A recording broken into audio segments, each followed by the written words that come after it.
મારા જગતના તાજ, જગતના બાપ ખેડૂતો ઉપસ્થિત થયા છે અને મારી છાતી ગદગદ ફૂલે છે કે 84 જેટલા ખેડૂતો જેલ ભોગવીને અત્યારે આપણી વચ્ચે ઊભા છે।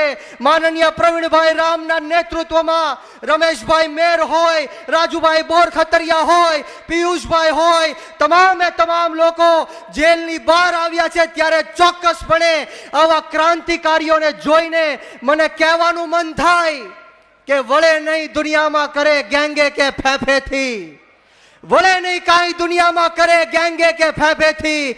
ઘડીક શણગાર મર્દોનો સજી લ્યો તો મજા આવે, અને મજા કાંઈ કોર આવે દાદ કાયર વેશ મૂકો તો, અને કદમ બે કાળની હામાં ભરી લ્યો તો મજા આવે।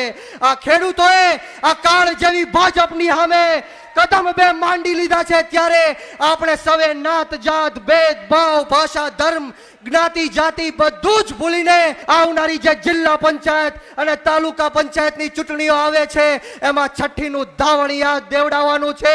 જે અન્યાય અને અત્યાચાર આ બોટાદની અંદર હળદર કાંડ ખાતે, કડદાની ખાતે જે માતાઓ બહેનો ઉપર કરવામાં આવ્યું છે, ઘરમાં ઘૂસી ઘૂસીને આ ખેડૂતોની માતાઓને બહેનોને મારવામાં આવ્યો છે, આ ખેડૂતોના માથા ફોડી નાખવામાં આવ્યા, લોહી લુહાણ કરી નાખવામાં આવ્યા, ફ્રેક્ચરો કરી નાખવામાં આવ્યા, ટીયર ગેસોના સેલ છોડવામાં આવ્યા। ત્યારે આ જાહેર મંચ ઉપરથી ભારતીય જનતા પાર્ટીના નેતાઓને કહેવા માંગીશ કે તમે ચૈતર વસાવાને જેલમાં નાખ્યા, તમે ગોપાલ ઇટાલિયાને જેલમાં નાખ્યા, યુવરાજસિંહને જેલમાં નાખ્યા, પ્રવીણ રામને જેલમાં નાખ્યા, અરવિંદ કેજરીવાલને જેલમાં નાખ્યા, આખે આખી આમ આદમી પાર્ટીને જેલમાં નાખી। પરંતુ છાતી ઠોકીને કહું છું કે આમ આદમી પાર્ટી આંદોલનની કોખમાંથી જન્મેલી પાર્ટી છે।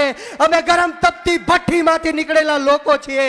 અમે તમારી તાનાશાહીથી કે હિટલર શાહીથી ડરવાના નથી।